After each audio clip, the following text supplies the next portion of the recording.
کچھ بات کریں گے بابری مسجد کی شہادت کے حوالے سے۔ ہارون صاحب، جس بھارتی چیف جسٹس نے یہ فیصلہ لکھا وہ اپنی آٹو بایوگرافی میں مزید کیا لکھتا ہے اور اس کی اپنی شخصیت کیسی تھی، یہ بھی آپ بتائیے گا۔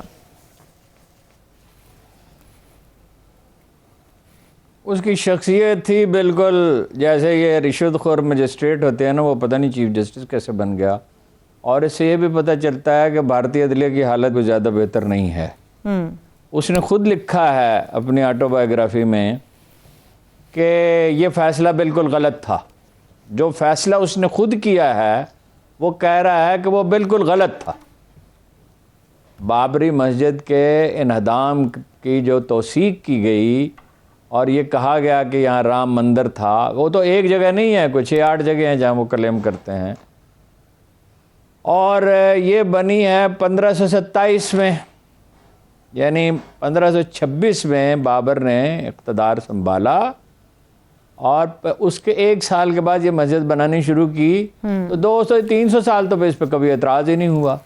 یہ تو اعتراض ہونا شروع ہوا پاکستان بننے سے کچھ عرصہ قبل، اور پاکستان بننے کے بعد ان انگریزوں کے جانے کے بعد اس پہ اصرار شروع ہوا 49 میں تقریباً۔ اور اسی زمانے میں بالکل یعنی آزادی کے فوراً بعد وہ ہندوؤں نے کوشش کی وہاں مورتیاں وغیرہ رکھیں۔ انہدام تو بہت بعد میں ہوا جب یہ مضبوط ہوتی بی جے پی۔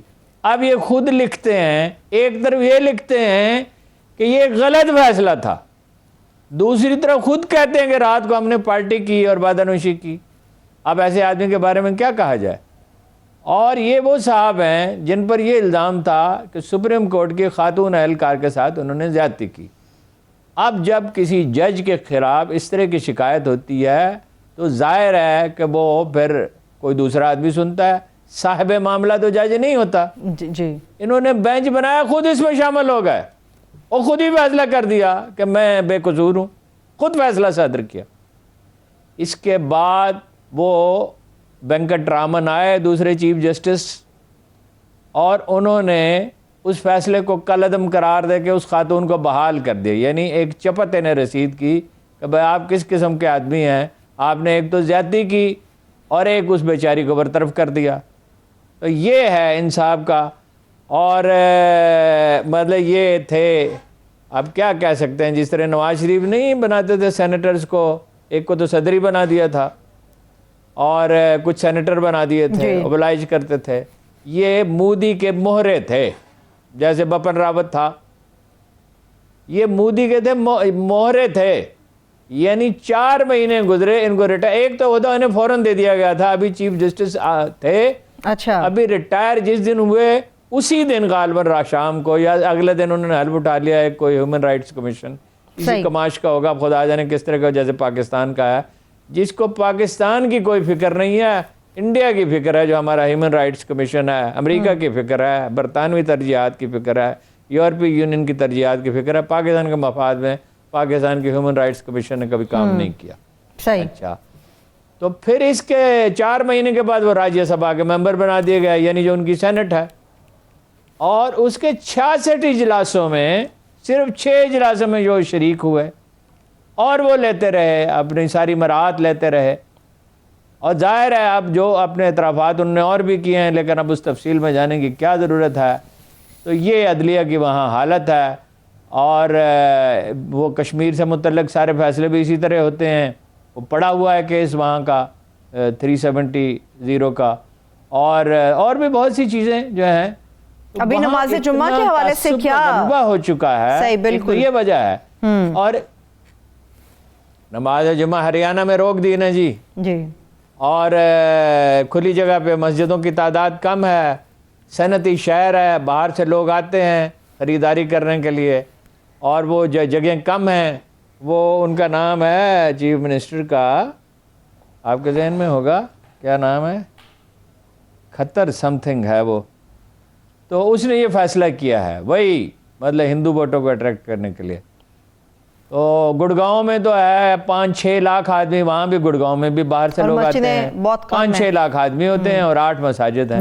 ایک طرح سے آپ سمجھے کہ پابندی لگا دی ہے، یعنی لوگ مسجد میں کتنے لوگ سما سکتے ہیں، مساجد کی تعداد کم ہے، اجازت دیتے نہیں ہیں نئی مسجدیں بنانے کی، وسائل بھی مسلمانوں کے پاس کم ہیں، اور جو لوگ ان پہ دباؤ ڈال سکتے ہیں، یعنی عرب دباؤ ڈال سکتے تھے، صحیح، تو عربوں کے تو ابھی ایک کزن بن گئے، اسرائیلی تو ان کے پکے کزن ہیں، جو انہوں نے اسرائیل کے ساتھ ایگریمنٹ کیا ہے، اس کا نام ابراہم وہ ایگریمنٹ ہے، یعنی حضرت ابراہیم کی ہم اولاد ہیں، وہ دباؤ ڈال سکتے تھے، لیکن وہ فی الحال تو کوئی امید نہیں ہے۔ صحیح، اور آپ کو پتا ہے کہ وہاں مندر بھی بن رہے ہیں بابل میں، عرب میں، اور سعودی عرب میں کیا ہو رہا ہے۔ جی، بھارت نے ہارون صاحب کچھ کاروبار مشرقی پاکستان کے حوالے سے بھی کیے تھے، ایک آخری منٹ ہے، اگر آپ اس پہ کچھ مزید بات کرنا چاہ رہے ہو مشرقی پاکستان سے متعلق، پھر مجھے کلوزنگ کی طرف جانا ہے۔ مشرقی پاکستان کے سلسلے میں باقی چیزیں تو چلیے اگلے ہفتے کر لیں گے، ابھی ٹائم ہے، لیکن ایک بات میں آپ سے عرض کرنا چاہتا ہوں۔ ڈاکٹر مبشر حسن مرحوم اور صدیق الحسن گیلانی جماعت اسلامی کے لیڈر تھے، یہ دو آدمیوں سے ہم نے سنا یہ کہتے تھے فیڈریشن بنانی چاہیے، حالات ہاتھ سے نکل گئے ہیں۔ کسی سیاسی لیڈر میں یہ اخلاقی جرت نہیں تھی کہ وہ کھڑا ہو کے یہ بات کہہ سکے۔ اپنی پارٹی میں صدیق الحسن گیلانی کہتے تھے، ڈاکٹر مبشر حسن نے غالباً اپنی پارٹی میں کہا یا نہیں کہا مجھے معلوم نہیں۔ اسی بریک کی طرف چلتے، بریک سے واپس آئیں گے، گفتگو یہیں سے آگے بڑھے گی، مگر اس کے ساتھ ساتھ آپ کو بابری مسجد کی شہادت کے حوالے سے بہت ساری چیزیں جو آپ کے سامنے ہم رکھیں گے، ہمارے ساتھ رہیے۔ Welcome back. بلدیاتی اداروں سے متعلق ہماری بات چل رہی تھی ہارون صاحب، جس طرح سے حافظ نعیم الرحمان صاحب بتا رہے تھے، جو کچھ باتیں انہوں نے پی ٹی آئی اور ایم کیو ایم کے بارے میں کئی سندھ کو لے کر، مگر پنجاب کے حوالے سے بھی اگر بات کریں، اوور آل بات کریں، کیا پارٹیاں واقعی چاہتی ہیں کہ ملک کے اندر بلدیاتی انتخابات ہونے چاہیے؟ کیا پارٹیوں کی رضامندی ہوتی ہے اس میں؟ بالکل نہیں چاہتی، کوئی بھی نہیں چاہتا تھا۔ چودھری پرویز الہی صاحب بھی نہیں چاہتے تھے، شہباز شریف بھی نہیں چاہتے تھے، اور یہ حکومت جو ہے اس میں بھی اگر آپ صوبے کی سطح پہ پوچھیں تو نہیں، عثمان بزدار صاحب قطعاً پسند نہیں کریں گے اور صوبائی حکومت نہیں کرے گی۔ عمران خان کا نقطہ نظر اس میں مختلف ہے، اور صحیح ہے ان کا نقطہ نظر کہ بلدیاتی ادارے بننے چاہیے، اور وہ پر امید ہیں۔ ان کا خیال یہ ہے، یہ اب یہ خوش فہمی ہے، یہ صحیح ہے، ان کا اندازہ یہ پتہ چل جائے گا کہ وہ خود کمپین چلائیں گے اس سے پہلے، اور کچھ اقدامات کیے میں آپ کو بتاتا ہوں جی، تو وہ اس کے نتیجے میں مضبوط بلدیاتی ادارے قائم ہو جائیں گے۔ دیکھیے، حافظ نعیم الرحمان صاحب نے جو بات کی اس میں بہت سے پوائنٹ صحیح ہیں۔ ایک بات انہوں نے نہیں کی، اس طرف ان کا ذہن نہیں گیا، یا ابھی ٹائم بھی کم تھا۔ دیکھیے، پنجاب میں ملیں گے 30% بلدیاتی اداروں کو۔ اچھا، اگر سندھ میں بلدیاتی اداروں کو 30% ملتے ہیں، یہ انہوں نے صحیح کہا کہ پہلے جو اختیارات حاصل تھے وہ بھی چھین لیے۔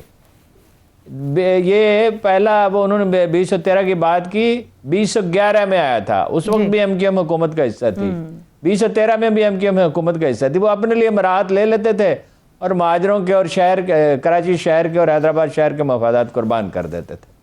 وہ ذاتی سیاست تھی اور ایک آدمی کے گرد گھومتی تھی۔